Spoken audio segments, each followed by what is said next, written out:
Okay. Hello, everybody. One quick thing. We're going to pass around this box in the audience. It holds like paper snippets, and I would please ask everyone who gets the box in his hands to take out one of these pieces of paper and keep them for later on.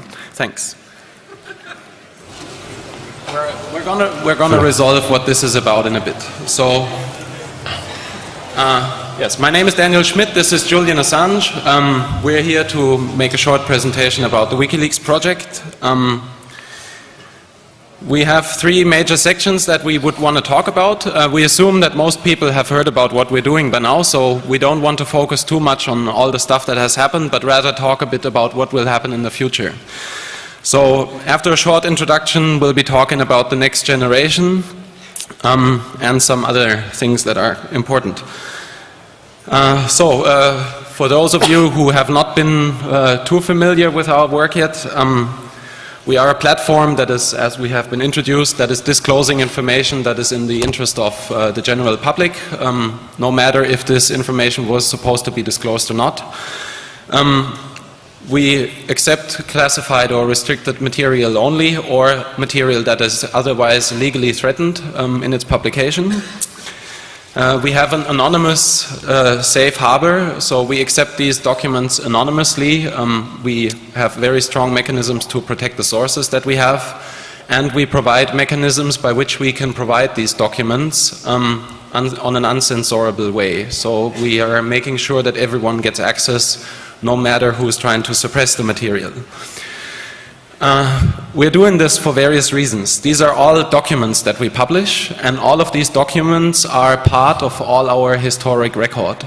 So this might sound a bit abstract, as we're all not historians, but we believe that our historic record is the only guidebook that we have. So the only way how we can determine what a certain development for the future will bring is by looking at our history.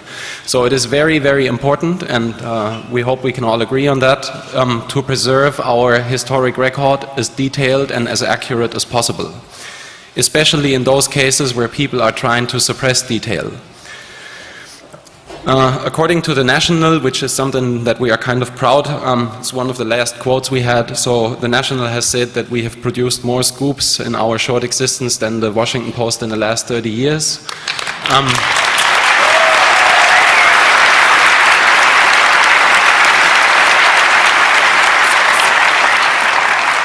Thanks. We're just at the beginning though, so we're just getting warm. That's partly of what we're going to talk about. Do you want to give a short overview of the stuff we had so far? So when we were putting this together, Daniel and I, earlier today, we were like, okay, what have we done? Okay, we've done this and this and this and this year, compared to Congress last year where we spoke. But then I looked at Daniel and said, actually, that's just what we've done in the past 2 months. What actually have we done in the rest of the year? God, I don't know, my head's so full of stuff. So we'll look on Wikipedia, and well, not the German version though, not just the German to have that said. As bad as it is, but we have these disputes about content that is relevant or not as well, which is really a shame for any kind of encyclopedia. Yes. Actually, well, I'll get on to okay. I just wanted to have that said. So we don't want to rest on our laurels, of course, and I think we have about 1,000 times more work to do than what we have done, literally. However, there is just too much to talk about if we go for the whole year. And so really we are just going to speak about what's been happening in the last few months, and hope you, if you're more interested, you can look at some other things that have happened earlier in the year, but it's all similar material. So something that happened, maybe some of you have heard about, is this Trafigura incident. So Trafigura is a multinational commodities trader. It's the third largest in the world, approximately. It's very hard to find out with these companies, actually, because they diversify their asset holdings through whole lots of front companies all over the world, so it's hard to know. Anyway, it claims it's about one of the third largest. It dumped in 2006 toxic waste sludge from a very cheap oil refining process that it did on board a ship in the Ivory Coast. Now, it tried to send that into Amsterdam and was not able to. Amsterdam said that it would take about 864 euros per metric ton to process. So instead they thought, okay, we'll set up, I have to be careful about this, a company was set up in the Ivory Coast shortly after that to take this toxic waste sludge, and it was dumped around towns in the Ivory Coast, and according to a UN report from September, drove 108,000 people into hospital. You have an next book? Yes. Yeah, so this is kind of a stereotype of exploitation that we have exposed, and the worst thing about it is that it's going on and on and on. So these people are filing lawsuits against all newspapers in the UK, and they're trying to suppress anything that comes to light about all these people that got sick in the Ivory Coast. So yeah, this was front page of The Guardian a couple of times, and UK Parliament itself was in the process of being censored by Trafigura. The Guardian couldn't report this. We ended up having to get an MP in the British Parliament to read out the WikiLeaks URL of the secret report, including the colons and slashes and everything, to get it into the public record.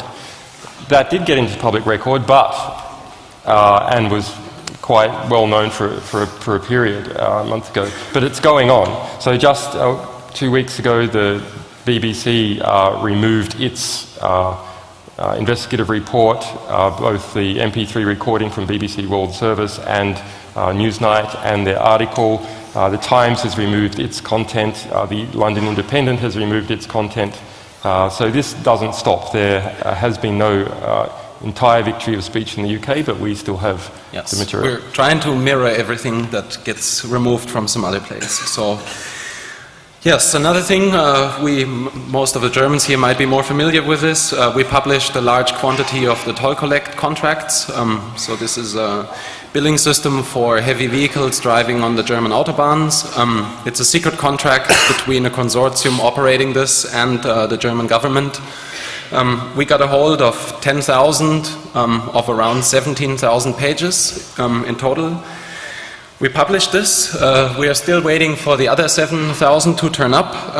Whoever is standing in a bad light after the first 10,000 might have an interest to set the record straight.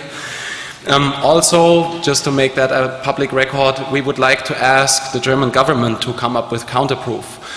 There have been a lot of claims in the news media here in Germany saying that the numbers that were published, the investigation that was done on these 10,000 pages is wrong, that the Stern magazine, for example, published a wrong analysis of it, wrong numbers. We are still waiting for counterproof, so we're not taking up some shallow statements. I guess the only way that we can have a factual discussion is by disclosing this contract completely. So before that, I guess it's all speculation and we just don't have to listen.